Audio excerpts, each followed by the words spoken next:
Blog Talk Radio. Hello, everyone. This is Laurie Smith on Blog Talk Radio. Good evening. It is Saturday night, the 22nd of December, 10 o'clock p.m. here in Calgary. It's about 10:05 now, sort of a little bit late for my show. Sorry about that. I was hanging out on Facebook and lost track of time and got busy and then realized it was running pretty close to my show. So I just want to thank everybody for tuning in. You know, I've had a lot of listeners. I've got almost 50,000 people who listen to my shows, or 50,000 listeners. And, you know, I appreciate that. I really do. I mean, taking the time to listen to my shows. And I haven't listened to as many shows here on Blog Talk Radio as I used to. I used to have a little bit more time, more free time.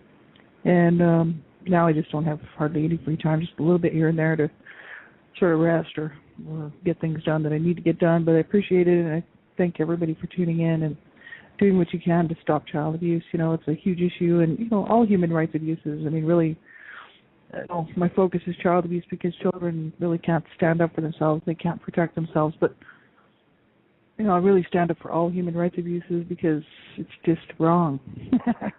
It's wrong. It's wrong in every way, and I don't mind talking about it. I don't mind spreading the word and, you know, spending my time doing this because someone has to do it. Someone has to be the conscience of a world that, you know, has just recently started to make some progress in the area of human rights.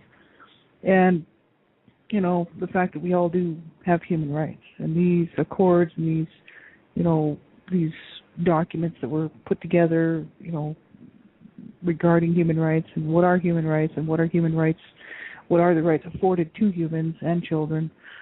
This is just all recent, within the last, well, I don't even know, 70, 80 years.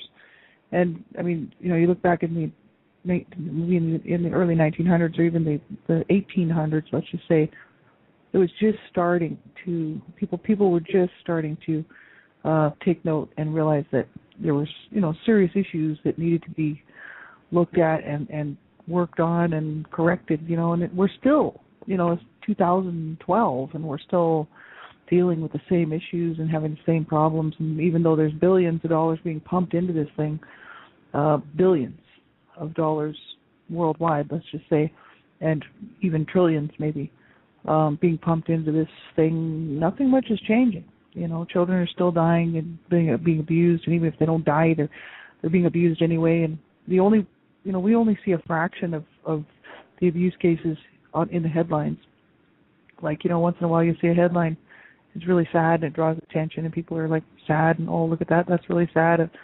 You know, a child or children have been abused and are either in the hospital or dead, you know, because of the abuse, and people get up sad for a little bit, and then that's it, you know, and then we don't even think about the reality of all those children out here, really around North America, first of all, because that's where I'm at, and then around who are suffering and are getting no attention, no medical attention, no help from anyone, and they're being abused, and they're getting no media attention. So we will never see their pictures in the paper. We will never hear about them, and their little bodies will just wind up dead somewhere, and they'll just fade off into nothing, and no one will ever really pay much attention to the fact that they were abused, you know. And people, you know, it's sad because, you know, there's got to be somebody who knew that child or knows that child or, you know, had opportunity to see that child who if they found out, you know, later would be like, oh my God, you know, like, did not anybody care enough to do something? Did not anybody that was near that child or around that child or around those children care enough to get that child some help? You know, and so this is why I focus on child abuse, because children cannot protect themselves. They really have no way to do it, and you know, it's just absolutely pathetic. It's so stupid and pathetic to think of the evil monsters, really, that's what I call them, out there who, and they are evil. Anybody who would hurt a child on purpose with the intent to cause injury, to cause discomfort, to psychologically damage them, to emotionally damage them, to physically damage them in any way, it's got to be evil. You know, there has to be something wrong with you, because that's wrong. Everybody knows that's wrong. And if you study psychology, which I do, and I also study counseling and therapy and different types of stuff like that, and secular and biblical. And I'm always looking at psychological stuff too. But you don't have to look very far in the psychological stuff. I mean, I don't even think a person has to really study psychology. Like, the issues of people on this planet, whoever they are, hurting other people, there's only one thing wrong with them. They're absolutely evil. That's all there is to it. Because some of those people that they would call, psychopaths and stuff, they don't care that they've hurt that person. They don't care that they've hurt that child or killed that child. They don't care at all about that child. It was about meeting their needs, right? And to me, that's just evil, right? People say, well, they must have had, maybe they were, maybe could be clinically, diagnosed as being, a sociopath or psychotic, or having a psychotic episode or whatever, or being crazy or whatever. I don't buy into that. Psychology is not really it's not a proven science. It's a lot of theory, and I just think that there's a lot of evil people out there, And I mean, I speak about all this stuff publicly because it was no secret that my parents had abused us. My parents were both brought up on charges. My dad was diagnosed borderline schizophrenic and borderline personality disorder. And I just remember that when my dad was doing what he was doing, which was abusing my mother and all of his children, he had no feelings about it, and he still doesn't to this day. And if he's still alive, I don't know if he's still alive or not because I have no contact with him, but he had no feelings about it. He didn't care that he'd hurt my mother. He didn't care that he'd hurt his sons or that he hurt his daughters. He didn't care because he only cared about himself. Now, you think about that. That's what a lot of these people out here, monsters I call them, who abuse children in whatever way and walk away from it with a clear conscience, is because they don't care about anybody but themselves and their needs. That's what their main focus and goal is. And to me, that's evil. It's just pure, straight evil, right? And so, it's just unfortunate. And I think that more people really should get involved and do what you can. Like, we all only have so much time and so much money, to work with. Like, I mean, as far as donating goes, I mean, I can't donate a whole lot of money to stuff either, so I do what I do. And the 3 books that I've written are all, the proceeds are all going for a donation to child abuse prevention groups. And, that's just one way for me to give back. I don't want the money for those books, and that's kind of an insult to me to take the money for those books, because, my family paid for that dearly, with their lives and with the suffering and the horror, right, of growing up in that home that we grew up in. And so I don't want the money for those books, but I do want that money to go to stop child abuse, right, and to really promote child abuse awareness and prevention, right? So that's what I do, but I don't have a whole lot of other money to be donating, and I can only do so much as far as getting involved with groups because I have to work full time. My sweetheart is terminally ill. He's in stage. It's day to day with him, and he's really sick. He's been sick for 11 years, but now he's getting to the point where he'll sleep for, a week straight. I won't even really get to talk to him because I'm working, I'm gone 12 hours a day, and then when I am home, he's sleeping, and so, he sleeps a lot. And he's just in stage, he's terminally ill and he's dying, right?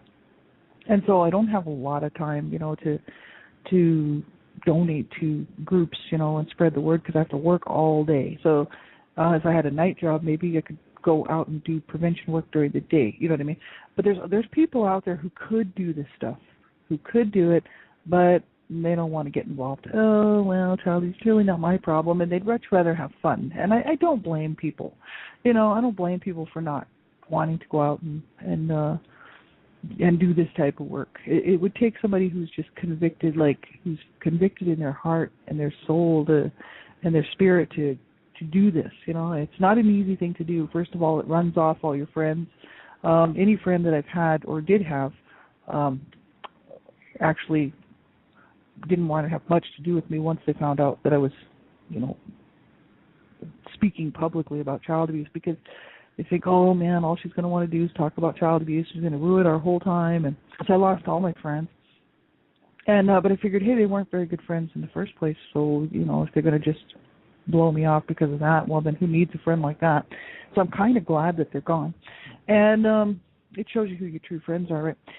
But it's true. It's not a popular thing to do. People don't understand why anybody would want to get involved in such a horrible thing. I happen to have an awesome opportunity to meet this lady who actually literally goes in and gets these children who are being abused out of these homes. And she stands about like 5 feet tall. She's real thin, and she looks like somebody out of a modeling like magazine, except for I don't think she's tall enough, but she's real pretty. Could be like a model, and knows like jiu-jitsu and karate and all this stuff.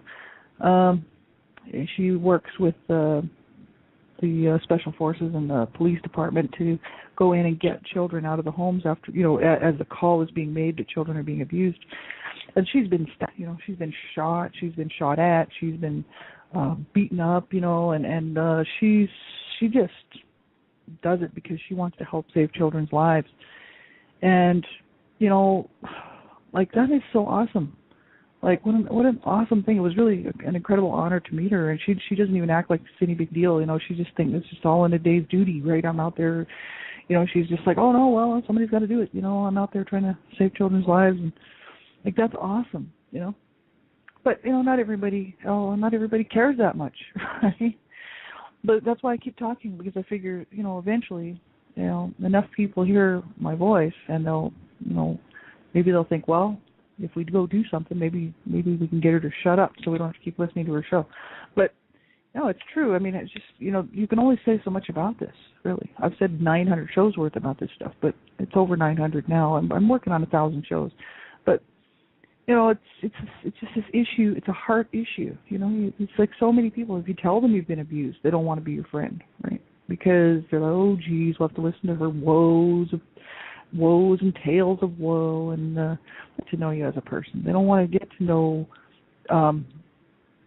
your personality. They don't even want to deal with it, because it's like, oh no, this is just too.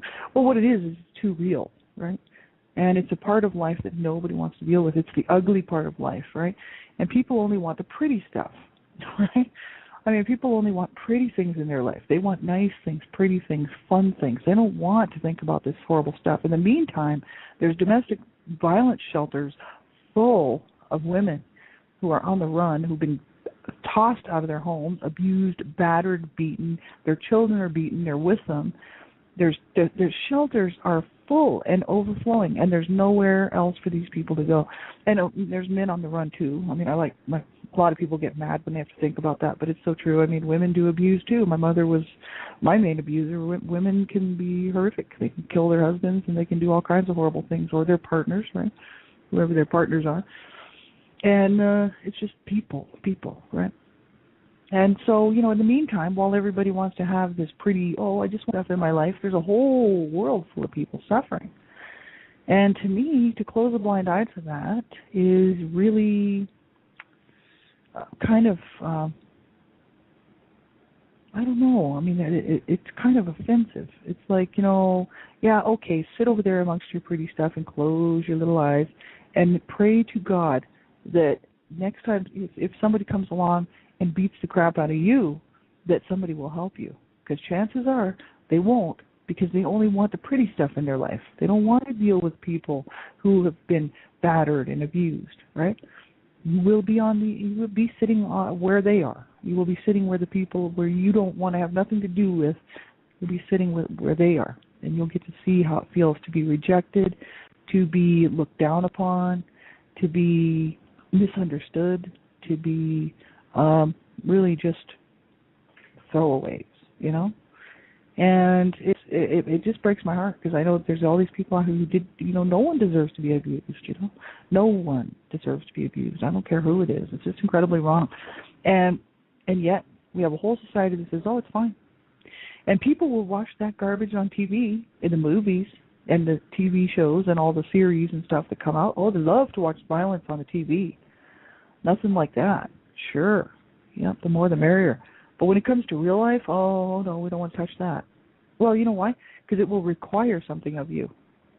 It will require something of you, and that's what most people don't want to deal with, because it does require something of us. Like I plan on getting kind of somewhat busy here in the new year. I kind of have a plan, sort of a backup plan of what I can do to get involved, and been putting it off for this part of the year, but I'm going to work at it for next year, because there's some people with a need out there. First of all, there's children with needs out there. Their needs are not being met. They're being abused. They're being neglected. They need help, right? And so do the organizations that support them. They need help. And, there's domestic violence shelters full of women, especially a whole lot more women than men. Not a whole lot set up for men, but there is it's just a proven fact. There's more women that are battered than men. And it's just a proven fact. The numbers are what they are, right? And it's just common knowledge. So, but even so, men deserve help too, right? Yeah, absolutely they do. And so, there should be support out there for them. And there's some great support out there starting to come around. But, they need support. They need everybody's support.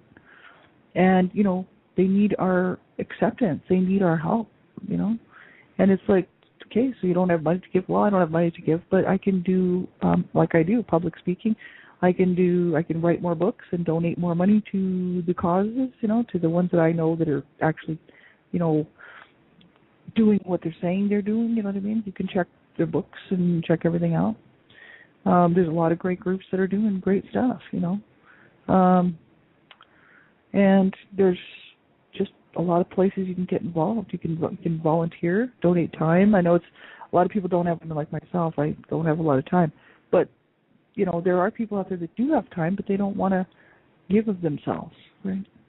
And especially in such a situation where they might have to give something very serious, which is compassion and care to people who aren't so pretty. They've been dragged through the mud and maybe, barely made it with their lives intact, And a lot of these women would have been hospitalized, and, it's absolutely horrific, And then the sad thing is a lot of those people will go back to their abuser, and then they lose the support of the community then, because people say, well, if they're just going to go back to the abuser, then be done with them, right? That's a lot of people's attitude, instead of saying, this is a cycle. It's a cycle that a lot of these women can't break until they get the proper care, to get them to change the way that they think, And it's hard because, it's harsh. I mean, it's not just some random act of violence. I mean, a lot of this domestic violence shelters, they would all be full, or mainly full, of people who have at one point told them they love them, and who have at one point married them or moved in with them. And the support, even though it may not have been a true support, faked them out, and they thought it was support, and they were manipulated. And this could have been going on for years. And I mean, this is what went on with my mother. She was manipulated by this man, and he just continued to manipulate her the whole time they were married. And not only, just manipulation, but abuse, straight up abuse. And, he drove her crazy. He drove my mother absolutely insane. She had the opportunity to get out. She didn't take it. And it's like, my brothers, my older siblings would be like, why? Go, just go. Leave us here. We don't care. We'll deal with Dad, but you go. Get yourself out of this city. Well, she wouldn't do it. And then we all said, all the kids said, we'll go with you, and then we'll all get jobs, and we can help support you. And then we'll all get away from Dad. Would she do it? No. This is what happens to people, right? This is what happens to people. And you know what? So nobody wants to know me because it's ugly. Nobody wants to know my story except for the people that have read my story and listen to my shows here. I really appreciate it. But I'm talking about people like who I meet in my own city where I live, like my own community. People don't want to get to know me, because I'm to them, I'm damaged. I'm damaged goods. Who wants to hang around with, it's like if you have a choice of a cookie on a platter, and one of the cookies is perfect and it's all beautiful, and then the next cookie is broken and crumbled. Does anybody want that broken, crumbled cookie? Not really. They leave it for the last. And so they may not eat it. It'll just end up in the garbage, right? They might pick at it a little bit and be like, cookie, it's scrappy, it's damaged. I want that good cookie, the one that looks pretty and, is everything that it should be. And so it's kind of, these are just, analogies, but, just comparisons. This is exactly what it is. People don't want to get to know me because then they feel, oh, well, I might have to give of myself. Well, what kind of a person would I even want to hang around with if they aren't going to give of themselves? If I'm going to give of myself, then why wouldn't they give of themselves? Because people don't want to give of themselves. People are very selfish, and they only want what they can get from you, right? They certainly don't want to give to you of themselves. They want what they can get from you, and that's what a lot of it is. You can see it out there. There's a whole lot of self-absorption out there. People don't want to give. And in order to change the way this world is working, people are going to have to start giving it themselves and getting to know people and having compassion and caring about people, and really caring and trying to understand, where these people have been. And, maybe you never will understand it because you were never there. But, a friend is a friend. A friend is someone who will be with someone even through the dark stuff, and through the hard times. And sometimes you can't do everything for your friend that you want to do, so you just can't support everybody on the planet. But just so that they know that there's somebody there that cares, that there is somebody out there who really absolutely cares and that they do matter. It's like my brother. I think about this all the time because one of my brothers, who was 7 years older than me, he got kicked out of the United States. He was just made to leave the country. He had to go to Canada. And I didn't see him after that. He left when he was 20. I was, how old was I? 13. So he would have been 20 years old. So he had to move to Canada, or the FBI was going to put him in prison. So he had to move to Canada. So he was 21 years old right in there, and he ended up committing suicide in a shelter, in a drop-in shelter in Calgary years later. And he was 30, how old was I, 27? He was 34. And so I hadn't seen him for 14 years. And so I had talked to him on the phone a few times, but not much, but just a few times, and it was always really bad news. He was a drug addict. He was a pill popper, and he was always popping in massive quantities of pills, and he would get into all kinds of trouble. And he wasn't a bad guy, but he just would do these crazy things and end up in prison and jail and stuff. Never hurt anybody. Just he was looking for a place to stay, so he'd rob a bank so he could not with a gunpoint, with his finger in his pocket and stuff. He was totally unarmed. But he would do this stuff so that he could get put in prison, so that he could have a place to stay because he didn't have anywhere to stay, and he was on the street. He was having a hard time, you know what I mean? And he was abused, right, just like the rest of us. So he died, and after he did his prison time, he came out. We all thought he was going to be doing a lot better, and he even said that he felt like he was going to do a lot better. He finally graduated in prison. He graduated high school and got his GED and all that, and thought he was going to do a lot better. And within a few years, he was back into the same rut that he was before, and just using drugs and on the streets and stuff. And he ended up in a shelter. And when, it's like I think about that because I think about my bro dying in that shelter on that cot, of a drug overdose. And in that shelter, nobody knew him. Nobody cared. He died alone. He died abused, really. He was just the same, 10-year-old kid, 7-year-old kid, 12-year-old kid, 15-year-old kid who was abused, and he had never been able to get past it. And people say, well, he should have got help. Yeah, he tried, And he was too far gone. And these are the people, the ugly people that society looks down on, and society does not want to help, and there's a few people that do, thank God, but there's a whole lot of people that don't. Because it means that you have to have compassion. You have to actually care.